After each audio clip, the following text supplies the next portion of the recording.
In order to have lots of space for questions from the audience, we will use the following format.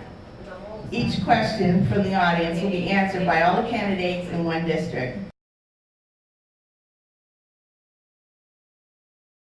In addition, we ask each candidate to limit his or her response to a maximum of 2 minutes.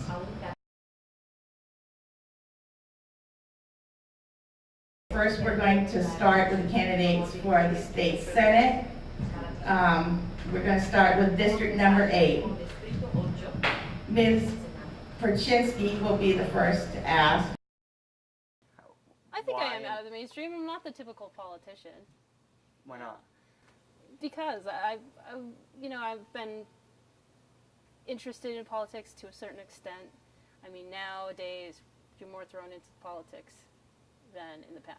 But I mean, I don't come from a political background, and I'm not out there to be this big politician the way a lot of people are. I'm not a career politician, so that makes me a little different too. I mean, I want to go in there to make a difference. I don't want to get in there to get my title and hang out and make my money and go to Washington ever.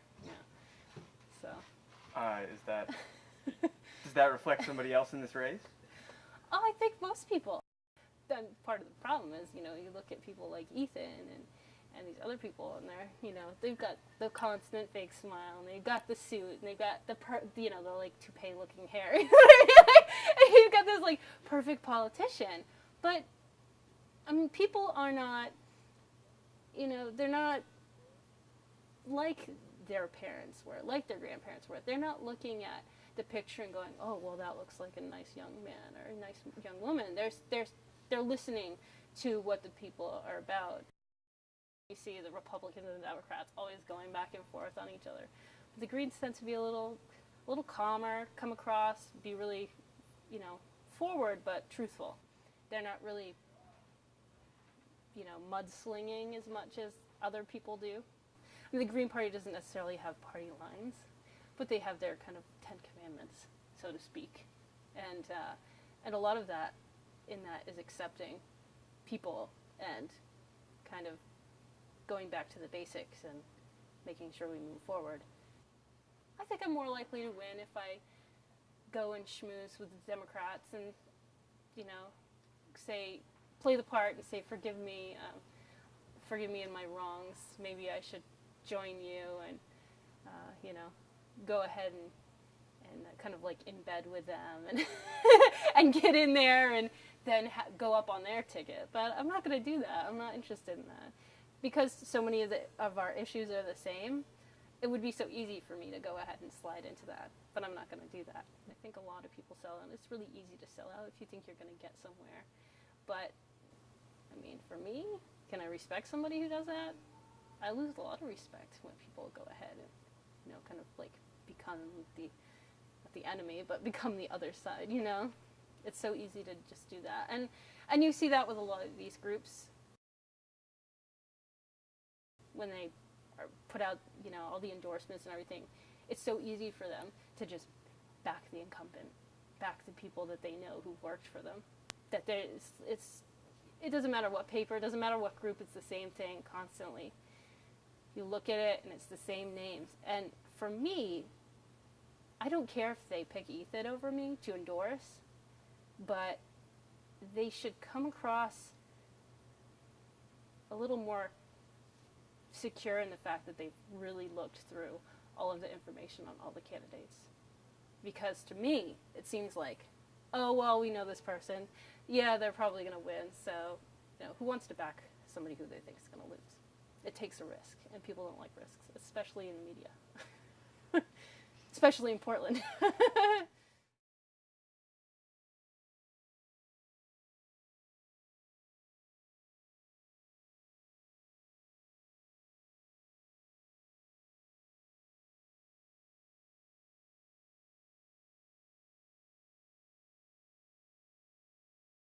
I didn't even see the results really. Like, I was kind of hanging out at Peru,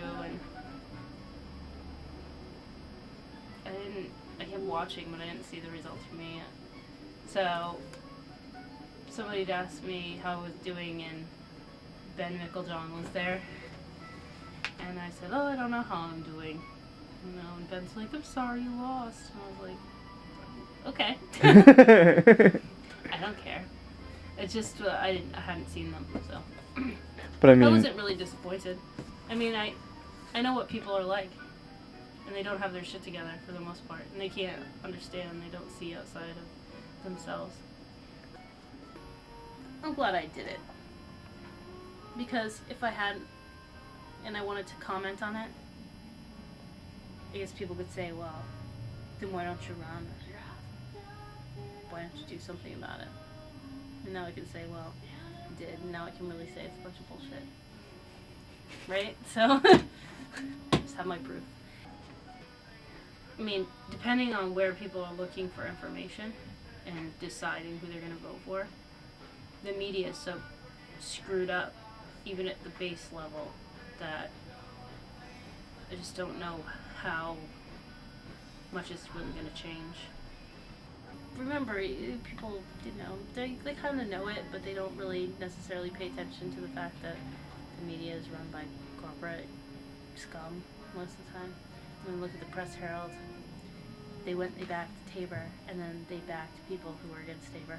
It doesn't really make a lot of sense. So, I don't know.